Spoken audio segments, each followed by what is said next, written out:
Hey guys, Choco Blago here. So I want to talk about impermanent loss. Okay. Now, before I dive into details about impermanent loss, let me just give you a scenario. Okay.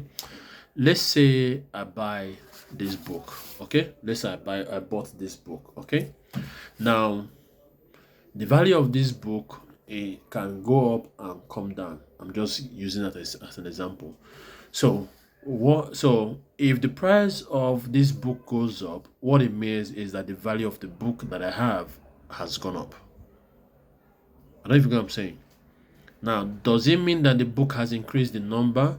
No, because I only have just one book. Okay. Now, let's say this book goes down in price tomorrow in the market. Okay. And I still have the book. Does it mean that the book has reduced in number? It's just one book.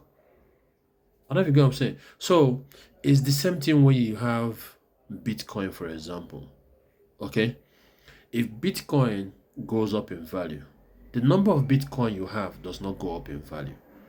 It is the value of the Bitcoin that went up in value. Same thing when Bitcoin comes down in value. It is the value of the Bitcoin that came down in value, not the number of Bitcoin. Because somebody who happens to be a crypto newbie asked me this question because he was contemplating investing in crypto and using his trust wallet to do that. Okay, so he's trying to understand the dynamics between when the price goes up and when the price comes down. So as long as I have this book, if it goes to $1,000, that means I have a book that is worth $1,000. Same thing if I have Bitcoin and it goes to $80,000, and let's say I have one Bitcoin, for example, it means now that my one Bitcoin is worth $80,000. Now that is impermanent. So, okay. Now talking of impermanent loss comes into play when the value of this book now goes down in value. Let's say it goes down in value by 20%. Okay.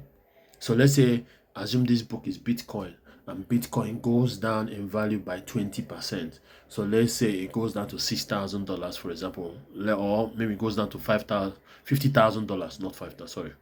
Let's go say it goes down from $70,000 to $50,000. That is almost like, you can call that 10% or 20%.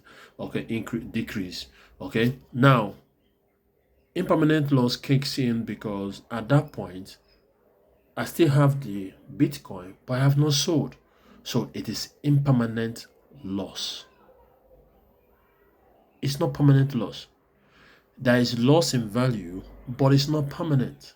That's why they say impermanent loss. So as long as I hold on to this, when it's down, let's say I bought the Bitcoin at $70,000. Now it's at $73,000, and it drops below that. As long as I hold on to the Bitcoin, it is called an impermanent loss. Now it only becomes a permanent loss when I sell at a loss. You understand it now? It only becomes a permanent loss when I sell at a loss, unless I have not sold. When I have not sold, I have not incurred any loss at all. That is what impermanent loss means. So when you're providing liquidity pool on a decentralized exchange and they're talking about impermanent loss, that's exactly what it means. It means that the value of your coin can go down in value, but it definitely does not mean, or then maybe the value of the liquidity you provided might go down in value, but it does not mean that if incurred, it means that the loss is temporary. That's what it simply means. Okay? So I just want you guys to understand it. That's what I'm trying to explain. So impermanent loss is not only when it applies to liquidity pool, it also applies to when you bought a coin, it goes down in value.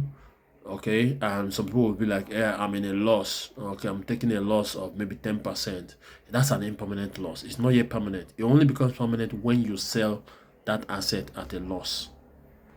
Okay, so that's the point I'm trying to make. So guys, that's it for this video. Thank you guys for watching. Till I see you guys next time. Take care and bye for now.